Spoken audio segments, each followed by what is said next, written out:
On stage, they dazzled like queens, voices soaring, eyes sparkling, commanding thousands of hearts with every note.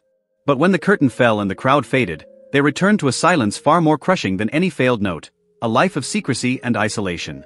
One star agreed to a marriage she didn't want, hiding a 17-year lesbian relationship behind the mask of a picture-perfect union, just to protect her career. Another was disowned by her own mother, banned from saying goodbye on her deathbed, all because she dared to love another woman. These were not just singers, they were icons of R&B. Yet they were forced to live in the shadows, as if love itself was something to be ashamed of. What you're about to hear goes beyond the music. It's about the heartbreak behind the fame, the pain behind the praise, and the truth that the industry, and the world, was never ready to hear. Brace yourself for a powerful, tearful journey into the hidden lives of 20 black female R&B legends who loved women. Watch the full video and tell us in the comments, how did this make you feel? Moms Mabley. Moms Mabley, the woman who made America laugh, while hiding a lifetime of pain behind the punchlines. She stepped onto the stage in oversized dresses, with that toothless grin, wild hair, and a raspy voice that made her sound like your mischievous grandma. Audiences adored her. They called her Moms, because she felt familiar, warm, safe. But behind the laughter, behind the carefully crafted character, stood Jackie Mabley, a trailblazer who dared to tell the truth when it was dangerous to even whisper it. Long before comedy stages welcomed women of color, Jackie carved her place as the first black female comedian to speak her truth with sharp wit, sorrowful honesty, and unapologetic brilliance.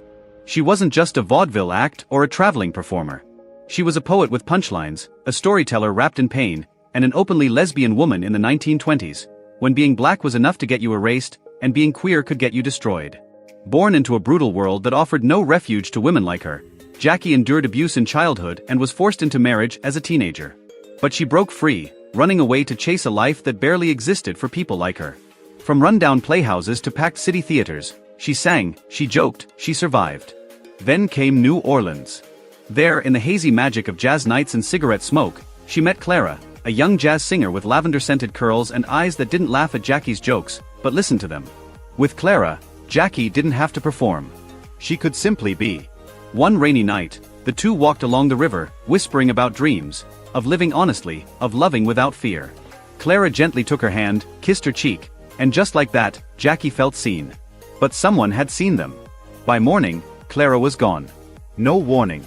No goodbye. Just a folded note tucked inside Jackie's suitcase. I don't deserve to make you lose your stage. Jackie never spoke Clara's name again. But in one of her later skits, she delivered a line with a distant look in her eyes. I loved someone once. Only got one kiss. But it was enough to remember for the rest of my life. Off stage, Jackie was quiet. Guarded. Alone. On stage, she was electric, breaking barriers, mocking segregation, and telling the kind of truths people didn't even know they needed to hear. Yet history rarely called her a pioneer. Because people remembered the jokes, not the ache underneath them. She passed in 1975. No husband. No children. No scandal. Just reruns, records, and a legacy tucked between the laughs. And still, every time her voice echoes through late-night reruns, one question lingers. Was she ever truly loved? In a world that demanded silence from those who didn't fit, Jackie Mabley found a way to speak. Even if the loudest sound she could make was laughter. And sometimes, even a laugh is just a quiet cry for freedom. Big Mama Thornton. Big Mama Thornton, the voice of thunder, with a heart wrapped in silence. She didn't walk onto stages, she stormed them. Towering, commanding, draped in a man's vest with a cigarette dangling from her fingers and a gaze that dared anyone to look away. When she opened her mouth, it wasn't just singing, it was thunder rolling through your bones. That voice could shake rafters, but the world never truly heard her heart. Big Mama was the first to record Hound Dog, a song she infused with raw soul and fire. But history, as it often does, gave the crown to someone else, Elvis Presley. While his version soared, she was left behind, uncredited and unseen. She wasn't just robbed of recognition. She was a black woman in a world that punished her for being bold, for loving differently, for refusing to soften her edges to fit in. She never made grand declarations. She didn't need to. Those who knew her knew she loved women, even if the world refused to accept it. In the early 1950s, in a Houston recording studio, she met Ray, a quiet, light-skinned Mexican-American sound technician who always lingered at the back of the room, tuning the levels and fading into the background. One day, when the studio was empty, Big Mama picked up a guitar and played a blues so soft, so aching, It felt like a secret whispered in the dark. No lyrics. Just feeling. When the last note fell away, Ray looked up and said, "I've never heard someone play like they're saying I love you." Big Mama didn't answer. She just smiled and handed Ray a cigarette. That summer, they found peace in the shadows. Quiet nights by the radio, Ray trimming her hair, Big Mama cooking greasy dinners and laughing in a way the world never saw. But peace doesn't last when you love outside the lines. One day, an anonymous letter landed on the record label's desk. A black singer is living like a man and seducing female staff. Within a week, Ray was fired. Big Mama never saw her again. After that, she never let herself be seen loving someone again. She poured it all into her music and into the bottle. She once told a reporter, "I don't need no man, I got music and whiskey." But those who truly knew her said she always kept one photo in her wallet. A woman, back turned, hair tied up, sitting in the corner of a recording studio. Big Mama Thornton died broke. Diabetes. Alcohol. No tributes. No parade of stars. No mention of Ray. Just a gravel voice echoing in old records. Rough, aching and unflinchingly real. Sometimes the strongest voices belong to those forced to stay silent. Sometimes the deepest loves are the ones we were never allowed to name. And sometimes, the world doesn't need another hit record. It just needs to let people live their truth, and love freely. Koko Taylor. Koko Taylor, the blues queen with a heart wrapped in silence. They called her the Queen of Chicago Blues, the woman whose voice could shake the walls of a smoky club and make even the toughest man tremble. Born in the deep Mississippi mud, she clawed her way out of poverty and into the spotlight of a city that lived and breathed guitars, grit, and glory. But behind that fierce growl and towering presence was a mystery no song could explain. Koko didn't just guard her heart, she locked it away. Especially from men. Fame only made her quieter, more elusive. She had one husband, just one, but he was never seen by her side. Whispers followed her everywhere. Some say she once loved a woman, back before the world would tolerate such a thing. In 1951, Koko was scrubbing dishes in a Memphis bar when she met Marie, a traveling bass player with eyes that saw through everything. Marie wasn't classically beautiful, but something in her voice, in her presence, made Koko pause. They met in secret when the bar emptied out, their connection unfolding in stolen moments behind the kitchen doors. One night, as Marie sang a lonely blues tune in a hushed voice, Koko didn't speak, she just reached for her, trembling. That embrace said everything words never could. It lasted 3 weeks. Then one night, the bar owner caught them holding hands in the storeroom. By morning, Marie was gone. And Koko? Fired. She left Memphis not long after, carrying nothing but heartbreak and hunger. Years later, she re-emerged in Chicago, unknown and unbroken, singing like a storm. Every note in Wong Dang Doodle or I'm a Woman burned with something deeper than rage. It was loss, it was longing, it was love denied. As the decades passed, Koko Taylor became a legend. But her family remembers how she'd sit for hours by the window in her later years. Not crying, not speaking, just staring into the horizon with a soft, tired sigh. The world gave her fame, but never gave her the space to be fully herself. We may never know the full truth of Koko's heart. But we know this, she loved. She lost. And she chose silence because the world didn't allow her anything else. Sometimes, the greatest act of kindness is letting someone love in their own way. No judgment. No labels. Just freedom. Roberta Flack. Roberta Flack, the voice that lulled the world to sleep, and the heart that quietly silenced its own pain. When she sang Killing Me Softly with his song, time seemed to pause. The world leaned in, not just to hear the melody, but to feel something deeper. But behind that haunting voice was a woman of silence. No scandals. No tabloid love affairs. No familiar faces beside her in candid photos. They once called her a sad angel with a song, but what was the true sadness behind those eyes? At Howard University, long before the fame, Roberta spent countless hours at the piano with a classmate named Lorraine. They were inseparable, studying together, composing together, disappearing into music like it was their own secret language. Then, without warning, Lorraine was expelled for inappropriate behavior toward other female students. The story was buried. But Roberta never forgot. Years later, she still carried a photo of them together, tucked inside her wallet, with a handwritten message scrawled on the back, "Your silence is safer than my truth." Once, at a small private gathering of artists in Washington, D.C., she changed the lyrics of The First Time Ever I Saw Your Face, quietly switching them to refer to a woman. The recording was never released. And when someone asked her why, she simply smiled and said, "I sing what I feel. It doesn't always have to be right. It just has to be true." Roberta never married. She never spoke publicly of any romantic partner. And every time the press pushed for answers, she'd deflect with grace, "I love music. That's all you need to know." But behind the curtain, the whispers always lingered. That she'd once been in a long, quiet relationship with a female producer. Someone who vanished from the industry after being outed and threatened. Now, as Roberta fades from the spotlight, her songs still echo through bedrooms, radios and night skies. But the love she gave to the world? It may never have been returned out loud. Because maybe, just maybe, being kind to an artist doesn't mean celebrating their brilliance. It means allowing them the freedom to be human. Not a legend. Not a symbol. Just a soul, longing and loved, like the rest of us. Marlena Shaw. Marlena Shaw, the woman who sang of love, but refused to be caged by it.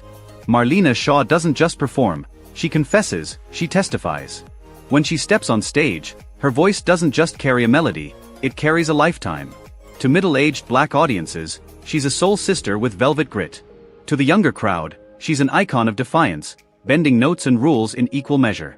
But behind the smoky spotlight and timeless classics, there's a truth few have dared to say aloud. Marlena Shaw's heart never followed the rules. Her love had no borders, no labels, only truth. Born into poverty in New Rochelle, New York, Marlena grew up watching her mother juggle 2 jobs while her father vanished like a ghost. When she began her music career in Chicago, she shared a small rented room with a fellow bandmate, Carolyn. Carolyn played the organ like she was chasing God, laughed like thunder, and teased like a summer breeze. There was something unspoken between them, something more than friendship, deeper than a song. Marlena never labeled it. She didn't need to. One winter night, after a quiet set in a half-empty bar, Carolyn took her hand and whispered, "I know you're not like them. Neither am I." It was the first time Marlena felt seen, not as a singer, not as a star, but as a soul. They were quiet together, careful, hiding in plain sight. It was a love without name, without permission. And in the harsh world of flashing lights and backstage gossip, it was a love that couldn't last. When a bandmate caught a glimpse of a backstage kiss, the fallout was swift and brutal. Carolyn was fired the next morning. Marlena was told, coldly and clearly, "Choose. Your career, or this mistake." Carolyn left without a word. Marlena stayed. She kept singing.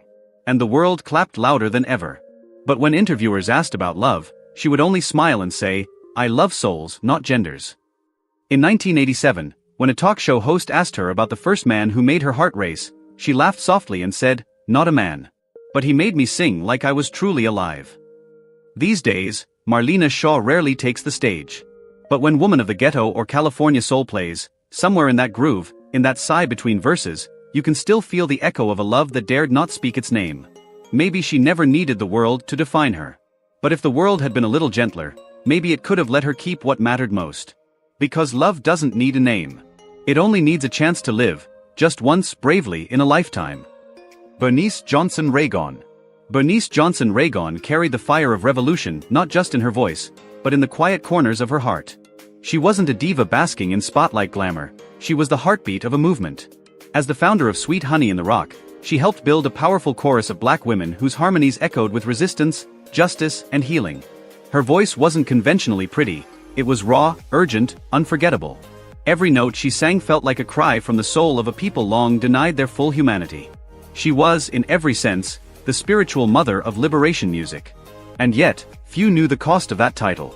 Behind the banners of justice and feminism, Bernice carried a personal truth she could never fully share. She loved women, in a time and a movement that often had no space for that kind of love. Raised in a deeply religious Southern household, where anything outside traditional male-female marriage was deemed sinful, Bernice learned early to guard her feelings. But in college, at Albany State, where she marched and sang for civil rights, something shifted. One night, after a day of protests, she fell for Ava, a fellow activist who once clutched her hand tightly during a police raid. They shared a kiss beneath the broken beams of a burned-out church, a moment burning with quiet beauty and impossible hope. It didn't last. Whispers spread. She was summoned by the movement's elders. One veteran told her bluntly, "We can't fight Black oppression while indulging in that kind of deviance." Ava disappeared from the cause. Bernice stayed. She swallowed the pain, straightened her back, and kept singing. But from then on, love disappeared from her lyrics. Sometimes, just barely, a line would slip through, "My heart longs for a quiet place." Later, she became a revered scholar, a keeper of musical history, and a guiding voice in the academic world. But when asked about her personal life, she deflected. "I fell in love," she once said quietly. "And I lost her, because I chose the fight instead of holding her hand." Bernice Johnson Reagon never asked for sympathy. She didn't need it. She was a monument. But even monuments crack under pressure. Even the strongest women sometimes have to bury their deepest loves beneath the weight of a greater calling. And maybe, just maybe, true kindness means more than tolerance. It means embracing someone whose love doesn't look like yours, because every heart deserves a place to rest. Patti LaBelle. Patti LaBelle, queen of the stage, and the love that had no name. Patti LaBelle has always commanded the stage like no other, with a voice that could shake the heavens, a fashion sense that dared to defy, and a presence that simply couldn't be ignored. Crowned one of the greatest divas in soul and R&B, she performed alongside legends like Aretha Franklin, Tina Turner, and Whitney Houston. But behind the glittering spotlight and roaring applause, there existed a quiet, whispered bond, one that has stirred curiosity and admiration for decades. Her name was Nona Hendryx, fellow LaBelle member, musical powerhouse, and Patti's closest confidant. To the world, they were part of the fierce trio behind Lady Marmalade, bold women leading the charge of black female expression in the 70s. But to those who watched closely, the glances during performances, the handwritten notes, the unpublicized getaways, there was something more.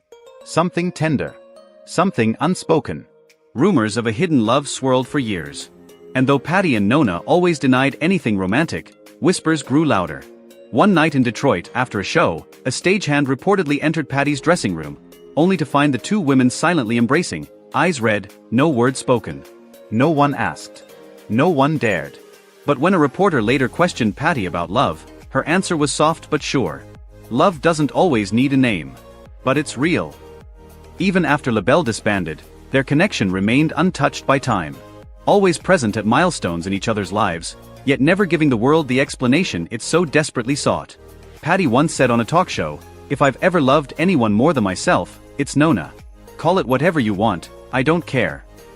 As the years passed, Patti embraced a quieter life, writing cookbooks, cherishing her family, and still performing to sold-out crowds. And still, there was Nona, waiting backstage just out of sight, as if not a day had gone by. Some loves don't need labels. Sometimes a single glance says everything. And maybe, just maybe, Patti LaBelle, amid the fame, the flash, the chaos, was loved exactly how she needed to be, even if the world never got to see it unfold. Because real love doesn't always need to explain itself. It just needs to exist. Millie Jackson. Millie Jackson. The woman who sang the truth, lived out loud, and loved without shame. From the moment she hit the stage, Millie refused to play by anyone else's rules. Her voice dripped with sarcasm, her lyrics pulled no punches, and her stage banter? It could make a grown man blush. In the 1970s, when the music industry still whispered around topics like sex and loneliness, Millie stood front and center, giving the mic a piece of her mind, and her heart.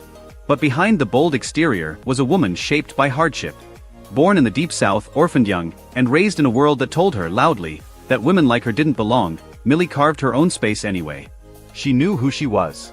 And she knew her kind of love didn't fit in the boxes others tried to force her into. As her fame grew, she formed a band. Among the musicians was Brenda Delicate, a saxophonist with quick hands and an easy laugh. On tour across Texas, Millie and Brenda often shared hotel rooms to save cash, or so they told the others. But little moments turned into something more. One night, after a show, Brenda quietly brushed Millie's hair back, her hands trembling. Another evening, while It Hurts So Good played from a hotel speaker, Millie asked, "Has anyone ever hurt you like that?" Brenda just smiled, then kissed her shoulder. Their affair, brief, intense, unforgettable, lasted 92 days, or so the drummer swore. But the industry wasn't ready. A record executive pulled Millie aside and warned, "We're selling sex appeal. Don't kill the fantasy with rumors." Millie didn't argue. But after that tour, Brenda was gone. No goodbyes. No explanation. Just a leather jacket left behind in Millie's dressing room. She kept it for 15 years. Millie never confirmed the whispers, but her music told the truth for her. Songs about women who love in silence, about passions that couldn't survive the light of day. In a rare interview after retirement, she laughed and said, "I love whoever makes my heart flutter. Man or woman, I don't count." Today, she lives quietly but unapologetically. She still cooks for friends, still speaks her mind, still doesn't give a damn what people think. She never needed society's permission, only for it to get out of her way. Because sometimes, the greatest act of kindness is to let people love how they love, sing what they feel, and exist without apology. That's how Millie lived. And she wouldn't change a thing. Gay Adegbalola. Gay Adegbalola, the woman who sings the blues with unapologetic truth. Gay Adegbalola never fit the mold of a typical music star, and she never tried to. She didn't chase trends, wear glitz for attention, or soften her edges for anyone. Instead, she sang the blues with a fire that came straight from the soul, raw, rebellious, and deeply honest. As a founding member of Sapphire, the uppity blues women, Gay first made waves not in nightclubs, but in classrooms, where she once taught high school chemistry. But music eventually pulled her toward a different kind of teaching, one that came with chords, pain, and power. What shocked people wasn't just her voice, it was her truth. In 1992, long before it was safe or celebrated, Gay publicly came out as a lesbian, challenging a culture still steeped in silence and fear.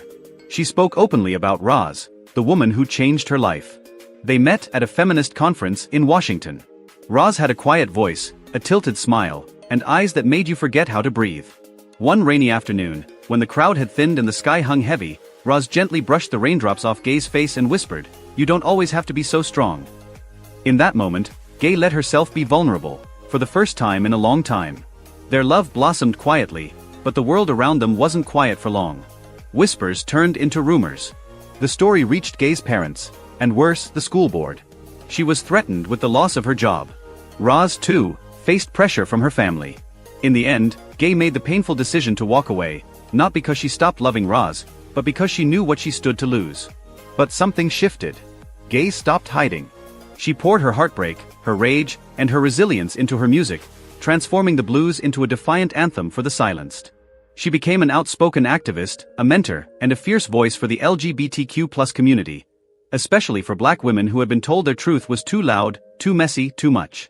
Today, Gay Adegbalola still sings, but now, she also heals, connects, and teaches with every note. She once said, "I lost my first love, but I found my voice." And in that voice is a simple, radical message, that love, real, honest, fearless love, is nothing to apologize for. Because sometimes, the boldest kindness is simply daring to be seen. Gladys Knight. Gladys Knight, the sacred voice and the love that never spoke its name. The world knows her as the Empress of Soul, the voice behind Midnight Train to Georgia, the queen of love songs that made heartbreak sound holy. But behind the spotlight, behind the applause and the broken marriages, there was one relationship that never had a title. One that lived in shadows, in glances, in silences. In 1976, while on tour, Gladys met someone the crew only called Dee, the show's lead dancer. Dee had a quiet elegance, a softness that didn't seek attention but couldn't be ignored. Night after night, while the world watched Gladys pour her soul into song, Dee was the one backstage, gently holding her damp hair, steadying her as she came down from emotional highs. There were no public declarations, no love letters.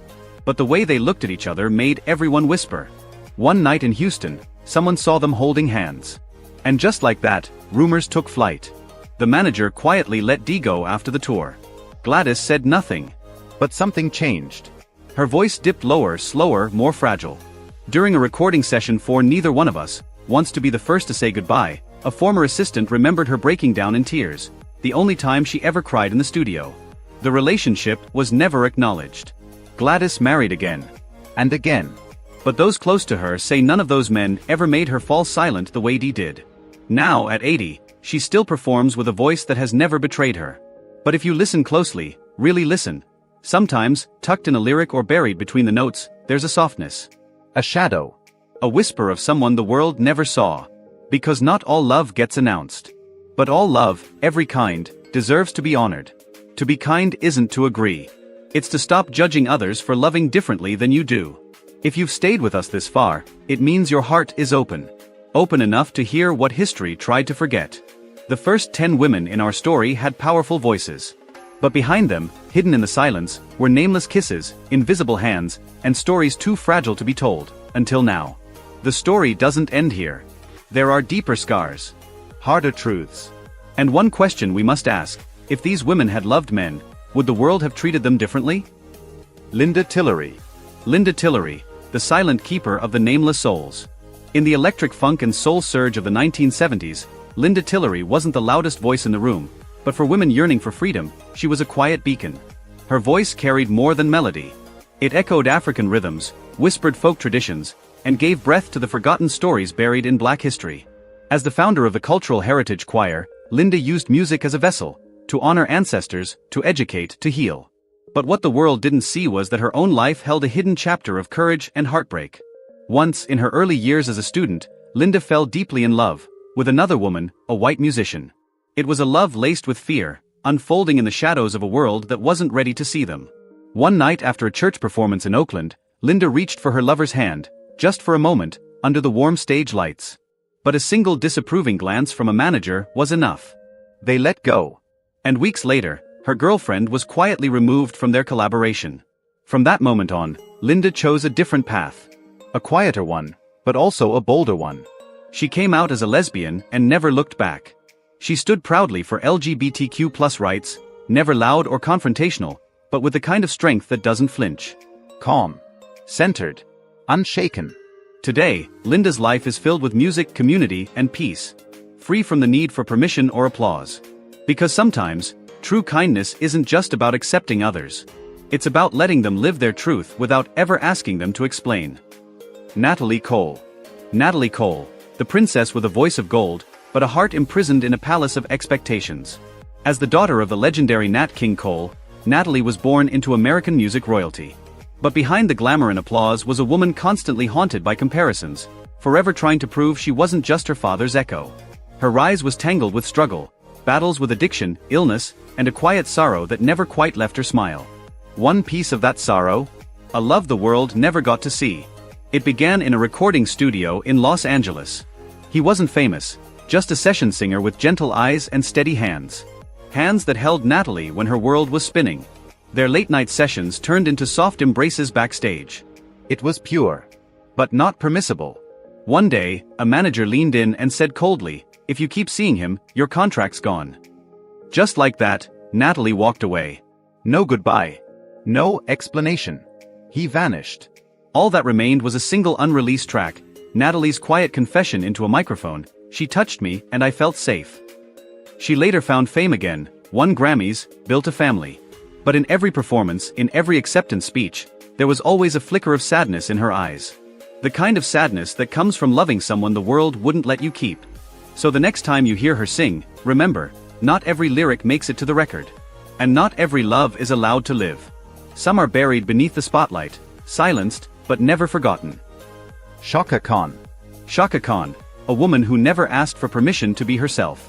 With her blazing red hair, defiant gaze, and a voice that could shatter walls, she wasn't just a queen of funk and soul, she was a firestorm of freedom. In the rebellious soundscape of the 70s and 80s, Chaka wasn't just making music. She was making a statement. But behind the legend was a woman unafraid to live by her own truth. Once she said, "I don't love by gender. I love by energy." And just like that, she cracked open the rigid boxes the world tried to place her in. While touring with a group of all-female jazz musicians, Chaka found something deeper than rhythm. She found connection. The bassist and Chaka shared unspoken glances, late-night cigarette talks on hotel balconies, and unreleased lyrics scribbled on scraps of paper. One quiet moment, a fleeting kiss on her shoulder, was captured on film. By morning, the bassist had vanished from the tour. No explanation, no goodbye. Chaka never spoke on it publicly. But when asked in a later interview about her ideal partner, she simply said, "Someone brave enough to truly love me, whoever they are." Today, Chaka Khan continues to sing, to speak, and to give back. No one truly knows who stands beside her now, and maybe that's the point. She doesn't need the world's permission. She doesn't need its approval. She just needs the questions to stop. Because kindness isn't about agreeing or disagreeing. It's about knowing when to stay quiet and let someone live, fully and freely, in the truth of their own heart. Betty Wright. Betty Wright, the woman who sang about a kind of love most people didn't even dare to speak aloud. Known as one of the boldest voices of 1970s R&B, Betty didn't just sing songs, she poured her soul into every note. Hits like "Clean Up Woman" and "Tonight Is the Night" weren't just catchy, they were confessions. Honest, raw, and fearless. Betty sang about sex, heartbreak, and longing from a woman's perspective, at a time when most artists played it safe. But behind her confident voice was a story few ever heard.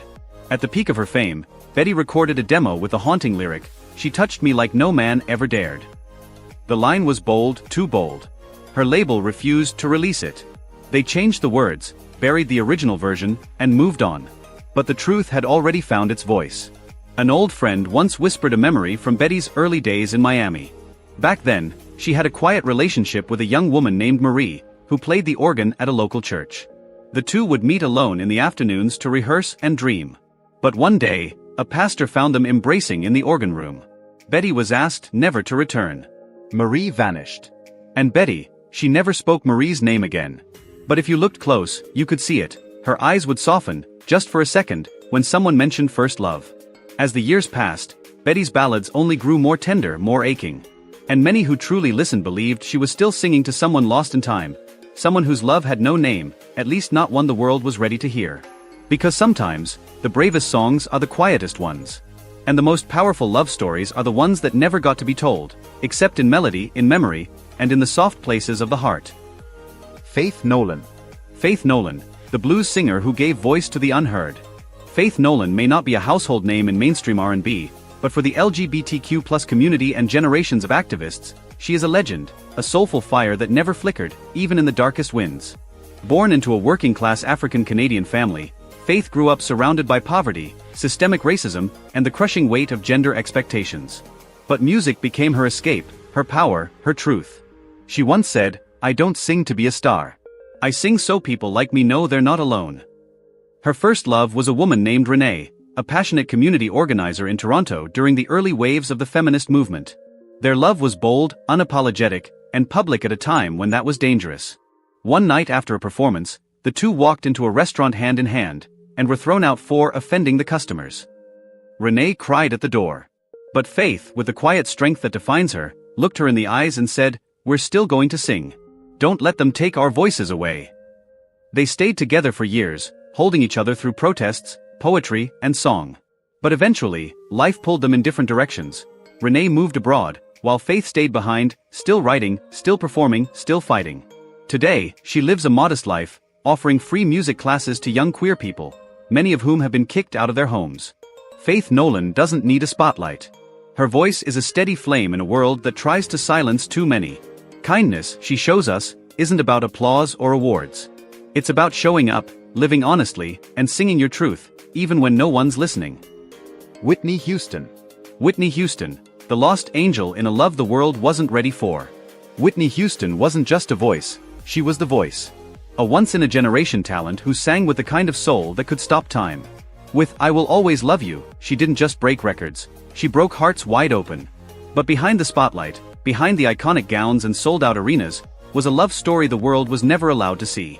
It wasn't Bobby Brown who held Whitney's heart first, it was Robin Crawford. Her best friend. Her protector. Her quiet anchor from high school days who became her assistant, her manager, and maybe, her soulmate. Those close to them knew. They saw the tenderness, the quiet hand-holding backstage, the knowing glances. One night before a show, they were caught. And that moment changed everything. Clive Davis reportedly asked Robin to step away, to protect Whitney's image. Whitney didn't protest, but after that night, something in her voice changed. It was still beautiful, but it carried a weight, a loss you could feel if you really listened. Robin stayed on, but from a distance. Eventually, she left altogether. And with her went the quiet safety Whitney once had. What followed was a whirlwind, tabloids, a toxic marriage, addiction, isolation. In her memoir, Robin wrote of their dream, a tiny house in Hawaii, where no one asked questions, where love didn't need an explanation. But that dream died with Whitney. When the world mourned her, Robin stayed silent, until years later when she finally said, "I loved her. It's just that the world didn't allow it." Maybe love was never the problem. Maybe it's the fear of difference that destroys what's pure. Sometimes, the greatest act of kindness is simply letting people live, not just in song, but in truth. Tracy Chapman. Tracy Chapman, she sang of freedom, but lived in the shadows of forbidden love.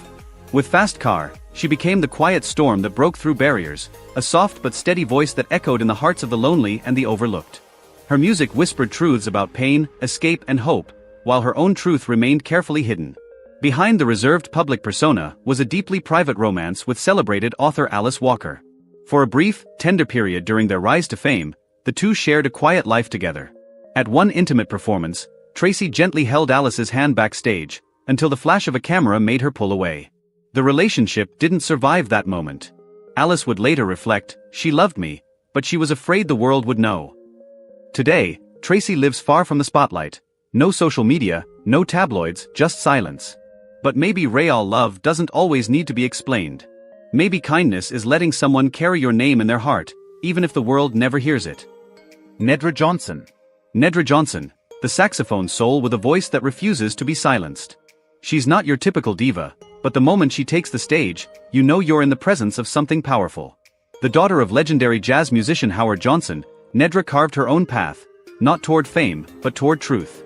Her music is bold, raw, and unapologetically honest, especially when it comes to the things most people are too afraid to say out loud. At a small venue in New Orleans, she once sang a love song between two women.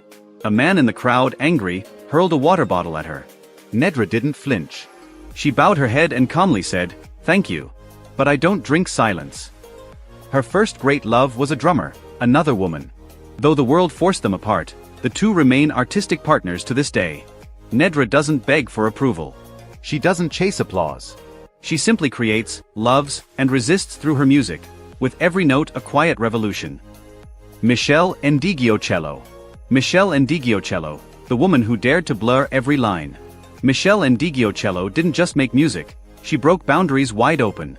As the first artist signed to Madonna's Maverick label, she stunned the world with If That's Your Boyfriend, He Wasn't Last Night. A bold, unapologetic anthem that fused soul, funk, and queer identity like never before.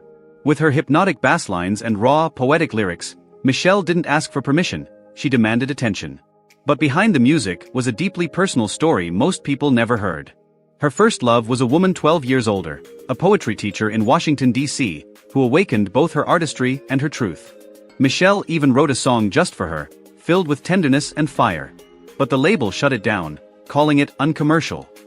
Undeterred, she released it on her own, quietly but defiantly, including the line, "Love is not an art for cowards."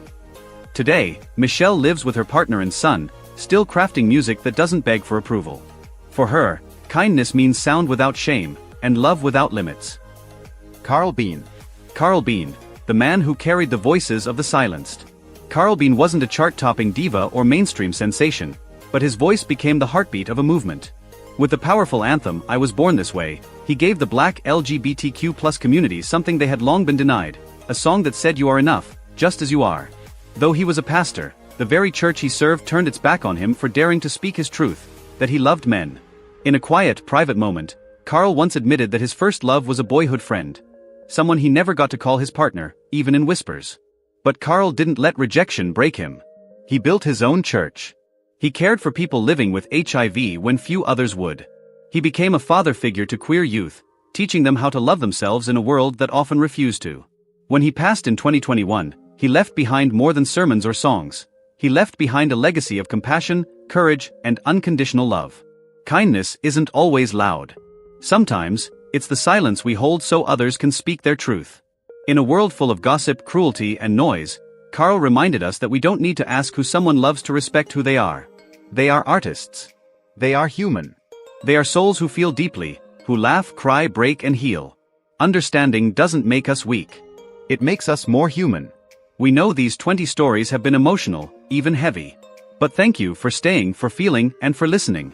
If you believe stories like Carl's deserve to be heard, please like this video, and share it with someone who needs to know that love in every form is sacred. Is there any heartbreak deeper than being shut out by the very industry you helped build? In the music world, some of the greatest voices, once celebrated as legends, were silenced not for lack of talent, but for daring to speak their truth. A rising young singer blacklisted after accusing a powerful director of backstage abuse. A legendary performer pulled off television for daring to sing about black women's reproductive rights. A soul icon replaced at the last minute because she refused to change her appearance to fit a whitewashed image. And that's only the beginning. The real stories behind these betrayals are even more bitter, more brutal. Stay with us until the end, and ask yourself, who really forced these artists out of the spotlight? And why?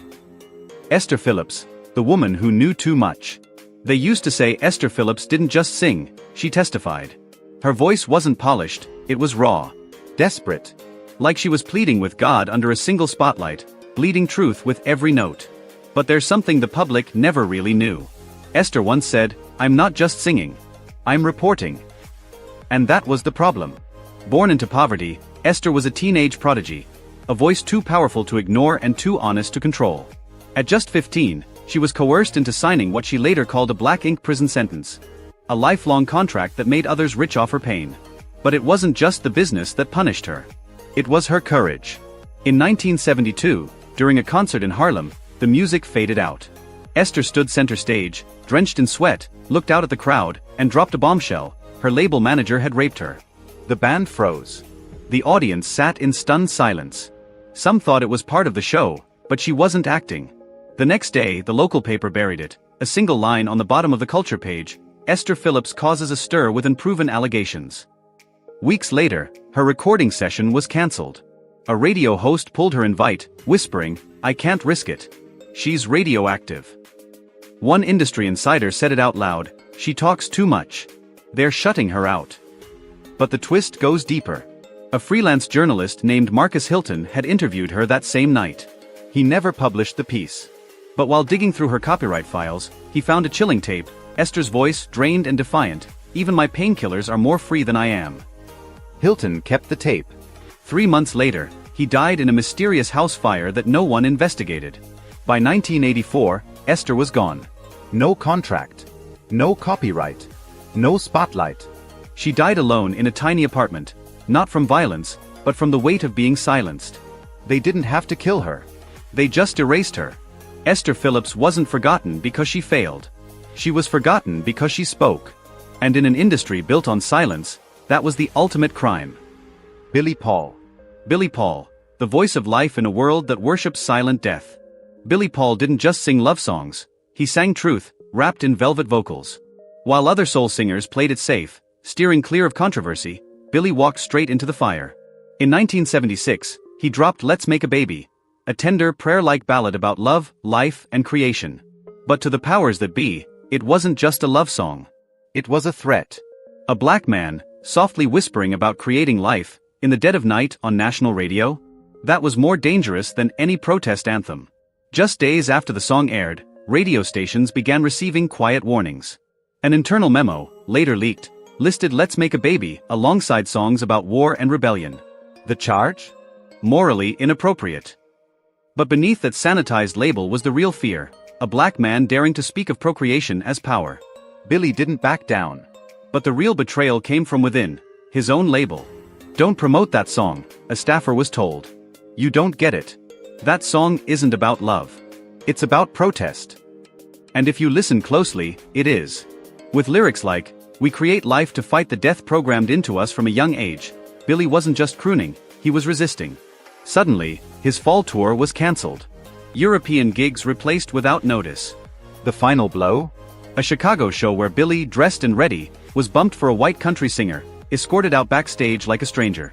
No warning. No explanation. Just erased. The public never got the full story. No trial. No headlines. But the punishment was clear. Billy wasn't silenced, he was vanished. His songs still played, but his image disappeared. That's how the system works. They'll let you sing, but only if no one remembers your face. Billy Paul was never convicted. But he was made invisible, for daring to sing about life in a world built on quiet, controlled death. Donny Hathaway. Donny Hathaway. He didn't die of illness. He didn't die of accident. He fell, 15 stories, straight out of music history, and the truth vanished with him. It was January 13, 1979. Donny was found outside the Essex House Hotel in New York, his body broken on the sidewalk. The official report called it suicide. But to those who knew him, really knew him, that explanation never sat right. Because just days earlier, Donny wasn't giving up, he was fighting back. In the final months of his life, Donny had started demanding things the industry wasn't ready to give: control of his own music, transparency about where the money was going, and, perhaps most threatening of all, credit as an independent producer. He wanted ownership. He wanted freedom. And for some, that was dangerous. At a private meeting with record executives, Donny secretly hit record. On that tape, he spoke with conviction. "I am not a commodity. If you want to buy my soul, you'll never have enough money." That tape, according to his close friend Charles Mayo, was kept inside a brown suitcase. It was labeled "Keep Singing." A month before Donny died, the suitcase disappeared. Then came the fall. Witnesses say Donny was wearing headphones when he went out that window. The hotel receptionist recalled a chilling phone call just before. Someone's broken into my room. They're after my documents. The police never followed up. Never looked for the suitcase. Never found the final recording he made, just a day before his death. His friends say he was increasingly paranoid. But what if it wasn't paranoia? What if it was prophecy?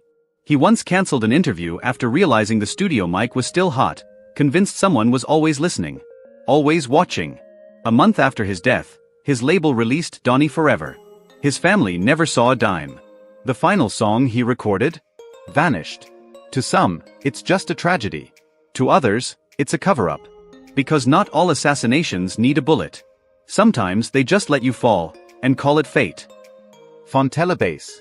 Fontella Bass, the voice that was erased from her own song.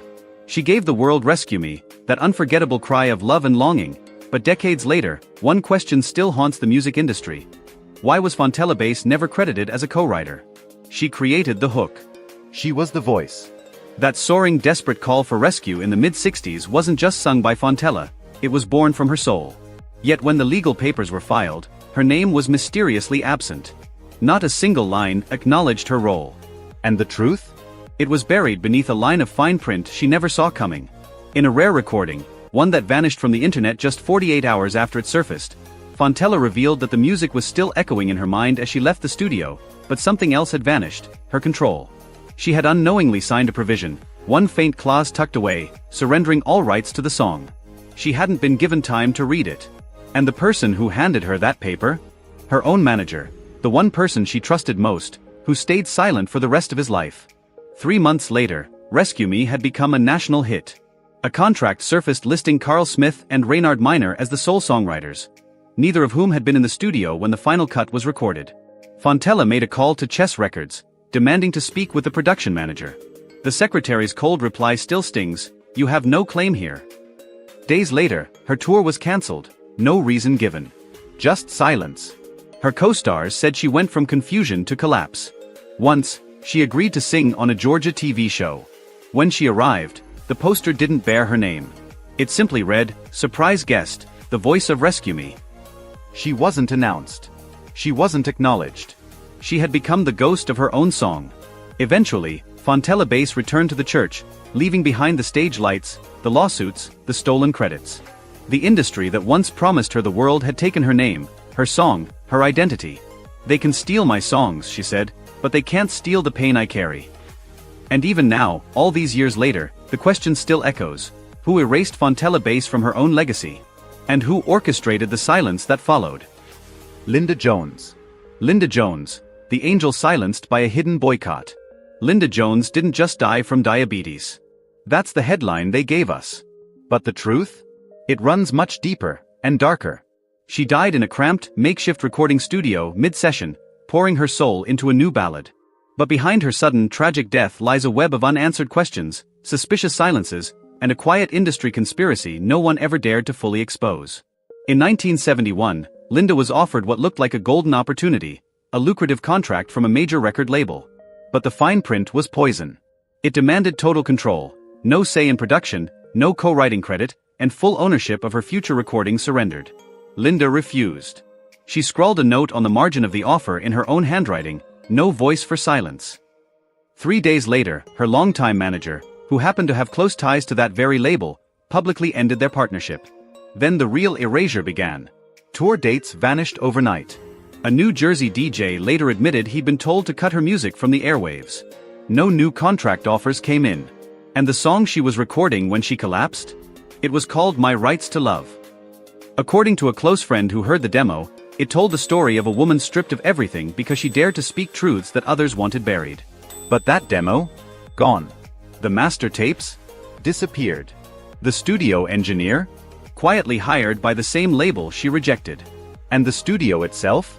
No medical equipment. No support. Just a gifted woman alone with her voice, and a story they didn't want told. The newspapers printed a single line, "Linda Jones dies of complications from diabetes." But many who knew her, and knew the industry, believed otherwise. To them, Linda wasn't just another singer. She was a rebel. A woman who wouldn't bow. And in an industry obsessed with control, that made her dangerous. She didn't die from diabetes. She died because she said no. And in a world built on silence, Linda Jones dared to raise her voice. Betty Wright. Betty Wright, the voice that spoke too much truth. Betty Wright once declared, "I don't need anyone to tell me to shut up. I have a microphone, and I'm going to use it to speak for those who don't dare." At the time, it sounded like a call to courage. But she couldn't have known that same microphone would one day become the weapon used to silence her. It was 1989 Miami. A small industry conference. Betty took the stage and told a story about a young singer, coerced by her own manager into sex for a record deal. She didn't drop names. She didn't point fingers. But the message was loud enough to rattle the wrong rooms. Within days, TV appearances vanished. Her new solo album, just completed, was shelved without explanation. No calls. No reason. Just silence. Still, she kept talking. On a late-night radio broadcast, Betty dropped the veil even further. "We live in an industry where abuse gets paid, and truth gets fired." When the broadcast was later rebroadcast, the most damning parts had mysteriously been edited out. Then came the blacklist. A fellow singer later confirmed there was a circle of power, producers, publicists, managers, who met behind closed doors to create a list of artists to never work with. At the very top, Betty Wright. She was last nominated for a Grammy in 1988. After that, it was as if the music industry erased her in real time. Betty still recorded, still performed. But the spotlight she once owned was gone. "It felt like the light was pulled out," she said. One day, she showed up to the studio and found her keycard didn't work. The security guard looked at her and said, "They've updated the system. Your name's not on the new list." She didn't back down, but she knew. She'd touched a nerve. A sacred, protected nerve. In her diary, she once wrote, "I wasn't abused. But I was punished for speaking out." And when she left this world, her voice still carried weight.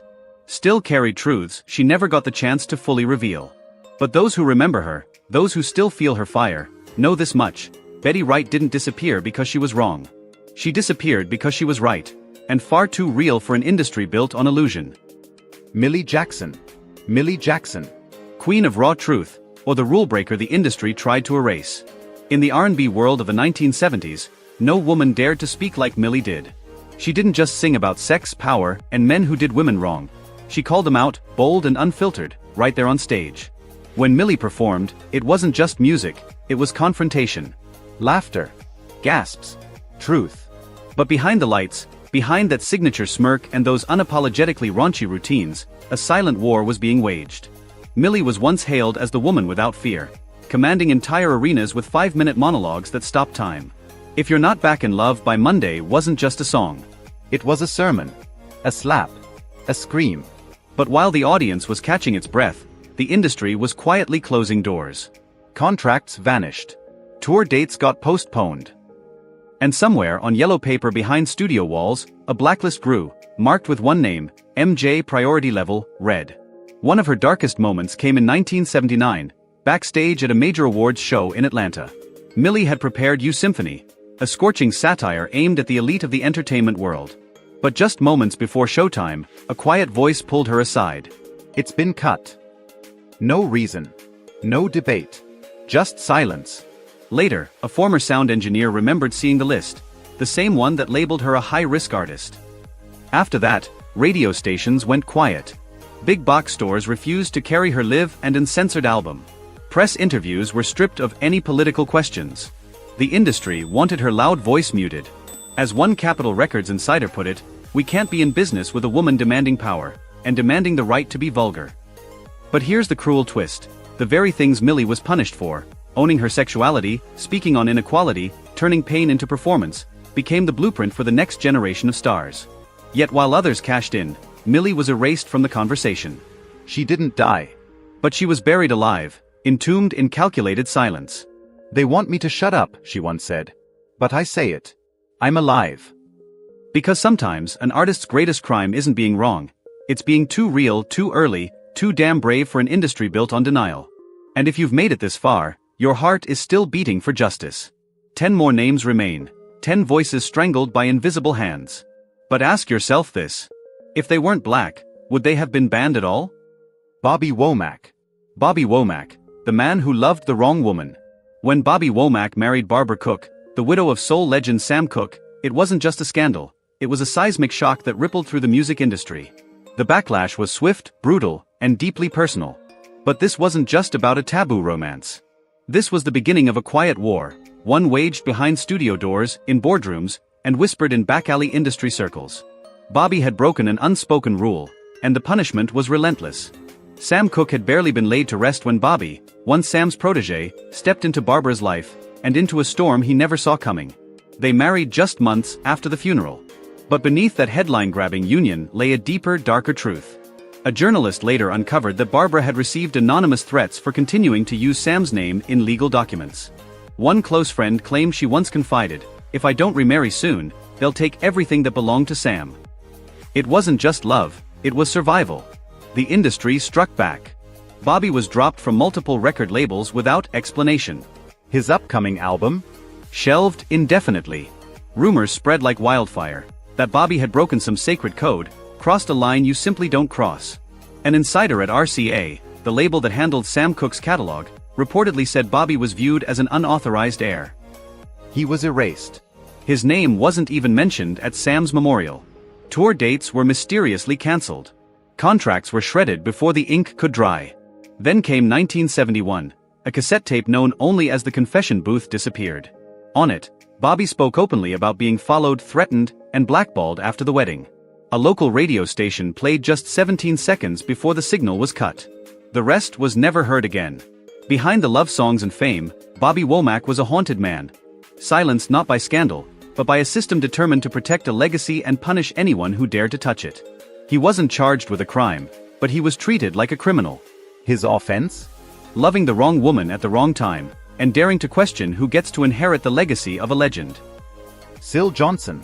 Syl Johnson, the last man who dared to sue the music industry. They called him crazy. Then they called him forgotten. But Syl Johnson was never either.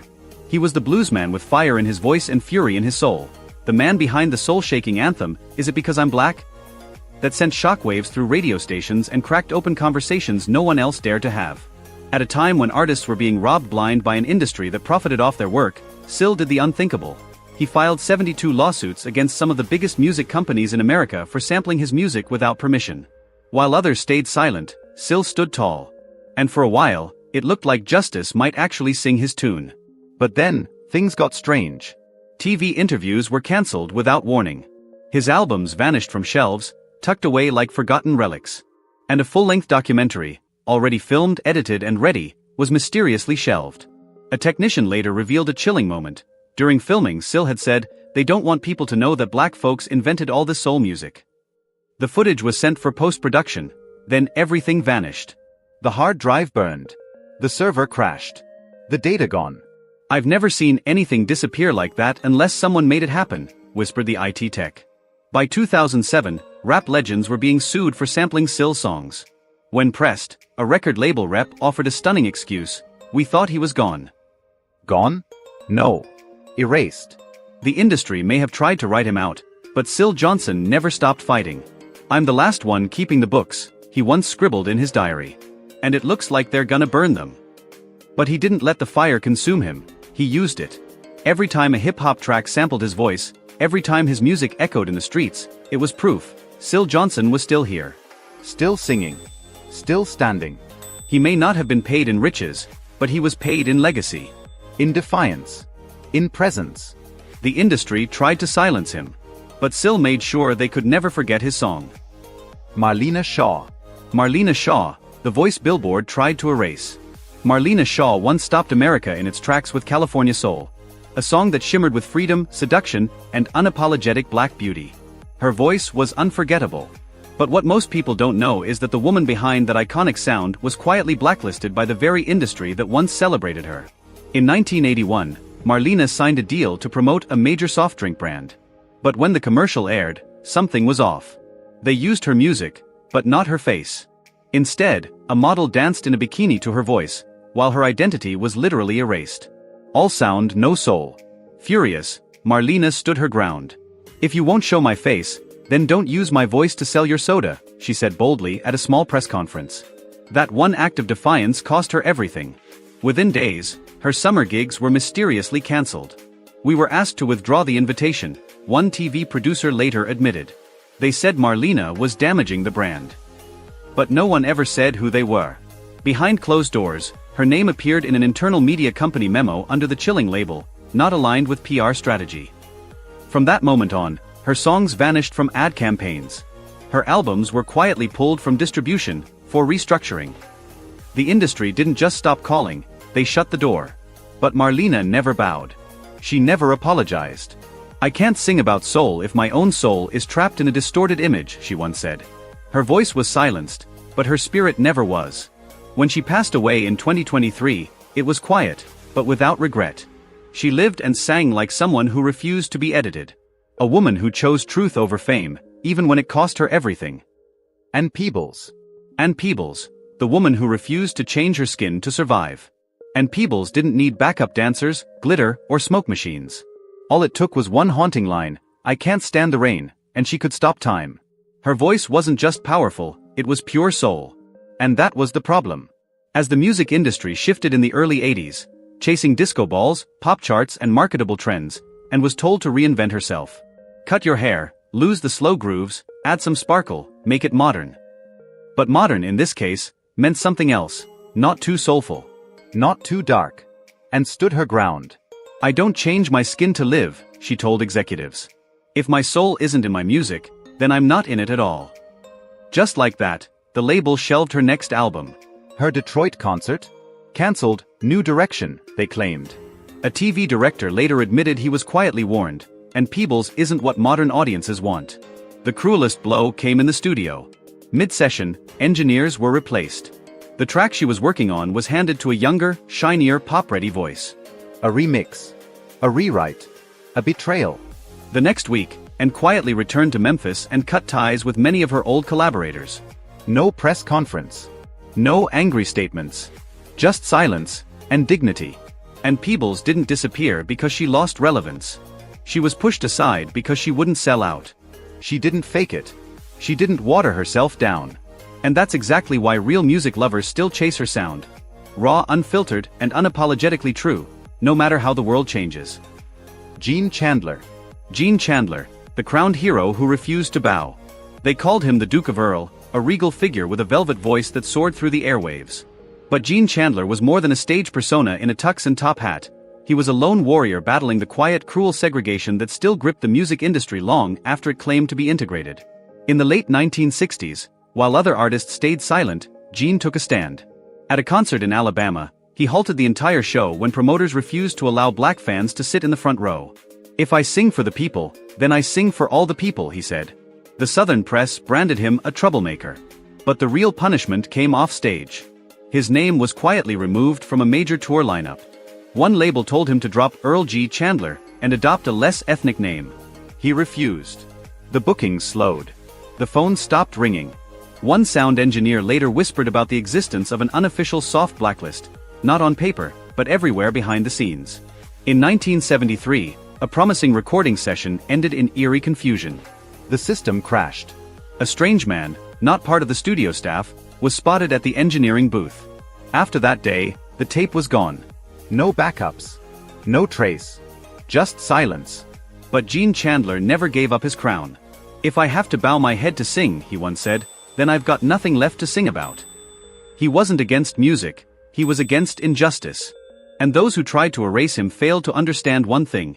His voice, his spirit, and his legacy were never theirs to silence. Ike Turner. Ike Turner, the genius the world chose to forget. Long before the scandals, before the headlines, Ike Turner helped invent rock and roll. His 1951 track Rocket 88 is widely hailed as the genre's birth cry. He was a visionary, a trailblazer. But decades later, his name became synonymous with one thing: abuse.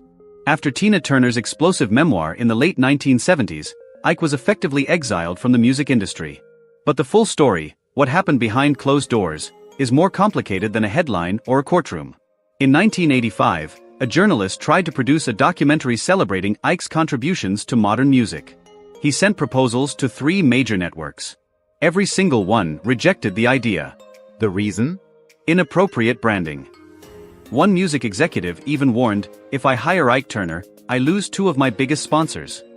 That wasn't a rumor. It was in writing. He wasn't just blacklisted from TV. He produced an album for up-and-coming artists, fresh talent ready to make waves. But the project was shelved indefinitely. No explanation. Just silence. A respected book on the history of R&B was even asked to remove his name from the list of influential pioneers. Not because he wasn't important, but because including him might spark moral controversy. Ike never denied his past. But he once asked, if I weren't black, would they have condemned me forever? Maybe the world wasn't just punishing a man, it was erasing a legacy too powerful, too messy, too inconvenient to reconcile. Today, many still see him only through the shadow of his sins. But others remember the brilliance, locked away in a box, buried beneath the shame. Rick James. Rick James, the rebel no one dares to play again. Rick James wasn't just a funk artist, he was a force of nature. A black hurricane of wild energy, raw sensuality, and unapologetic rebellion. In the early 80s, he was everywhere. Until, suddenly, he wasn't. After his electrifying 1981 live TV performance of Super Freak, complete with provocative moves and lyrics that dared to say what others wouldn't, a quiet storm began to brew behind closed doors. According to one insider, a private meeting was held between top TV executives and network sponsors. Their message? This black man cannot dominate prime time. Within weeks, Rick was mysteriously pulled from 3 scheduled live shows. A major NBC segment promoting his new album was abruptly cut with no explanation. Rumors swirled that his record label had been quietly pressured to scale back marketing. Then, in 1983, Rick James filed a lawsuit against a record company for copyright infringement. But before the suit could gain traction, headlines exploded with stories of drugs and scandal. A former attorney later revealed that the case was buried, settled in the shadows before it ever reached court. Rick James was branded a menace. His music was blacklisted from family-friendly programming. But Rick never apologized. He once said, "I don't make art to please them. I make art so they can't sleep at night." And true to his word, to this day, even the mention of Rick James sends a nervous ripple through the halls of television. He didn't just challenge the system, he made it squirm. Marvin Gaye. Marvin Gaye, a prophet strangled between love and resistance. When What's Going On dropped in 1971, Marvin Gaye stopped being just a soul singer. He became the voice of a troubled nation. Not a pop star. A prophet. His music didn't just echo through radios, it rattled the conscience of America. But with that truth came a price. Motown didn't want to release the song. Berry Gordy called it too political, too uncommercial. When it soared up the charts, Marvin thought he'd broken through. But instead of celebration, the industry responded with silent sabotage. His national tour? Abruptly cancelled halfway through. One radio executive confessed, "We were warned Marvin songs might cause undesirable reactions." Future recordings were delayed, censored, or shelved. Marvin once wrote, "I wasn't murdered. But I was strangled by an invisible hand." The man who sang of love, war, and justice became a threat. Too bold, too black, too truthful. Labels turned their backs. But Marvin never stopped. He kept singing, kept pushing, until his final breath. And he left us with a haunting question. What happens to voices of conscience in America, especially when they come in black? Sam Cooke. Sam Cooke, the man who died chasing freedom. He wasn't just a voice that melted hearts. Sam Cooke was a visionary. A rebel with a plan. A soul singer who saw beyond the spotlight and into the soul of a movement. In 1963, while other artists were content with stardom, Sam launched SAR Records, a label built to give black artists what the industry never would: ownership, power, and control. At the same time, he backed Dr. Martin Luther King, using his fame and fortune to fund civil rights marches and push for change. But the higher he rose, the more the system pushed back. Radio stations quietly dropped his songs. A major TV deal vanished overnight. He was labeled a threat. A hidden list of risky artists was passed around behind closed doors. One lawyer later confirmed, Sam Cooke's name was at the very top. Then came that mysterious night in 1964. Sam was shot in a seedy motel. No witnesses. No cameras. Just questions. The official story? Self-defense. But many knew better. He'd been carrying documents, blueprints for a national black musicians union. That file vanished with him. Sam Cooke didn't die because of a scandal. He died because he dreamed too loud in a world that demanded silence. He threatened the status quo, and paid the ultimate price. This isn't just a story about one man. It's a reminder, those who were blacklisted weren't failures, they were fighters. They stood tall in a world that told them to kneel. Thank you for listening. If you believe these voices deserve to be heard, Hit that like button, share this video, and drop a comment in memory of the artists who dare to be free.